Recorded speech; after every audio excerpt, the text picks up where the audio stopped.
शांतनु को गंगा नदी के किनारे एक सुंदर स्त्री दिखाई दी जो देवी गंगा थीं। वे उनसे मोहित हो गए और विवाह का प्रस्ताव रखा। गंगा ने विवाह के लिए शर्त रखी कि शांतनु उन्हें कभी भी किसी भी काम के लिए रोकेंगे नहीं। यदि वे रोकेंगे तो वे उन्हें छोड़कर चली जाएंगी। शांतनु ने शर्त मान ली और उनका विवाह हो गया। गंगा ने 7 पुत्रों को जन्म दिया जिन्हें वे नदी में बहा देती थीं। जब 8वें पुत्र को बहाने लगी तो शांतनु ने उन्हें रोक दिया। गंगा ने 8वें पुत्र देवव्रत भीष्म को शांतनु को सौंपा और शर्त के अनुसार स्वर्ग लौट गईं। शांतनु और सत्यवती का विवाह।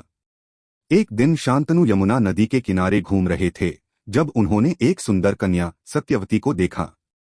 वे उससे मोहित हो गए और विवाह का प्रस्ताव रखा। सत्यवती के पिता ने शर्त रखी कि सत्यवती का पुत्र ही हस्तिनापुर का राजा बनेगा। शांतनु ने यह शर्त स्वीकार नहीं की क्योंकि उन्होंने देवव्रत को युवराज घोषित कर दिया था। वे दुखी होकर सत्यवती को याद करते रहे। जब देवव्रत को यह बात पता चली तो उन्होंने आजीवन ब्रह्मचारी रहने और सत्यवती के पुत्र को ही राजा बनाने की प्रतिज्ञा की। इस प्रतिज्ञा के कारण देवव्रत को भीष्म नाम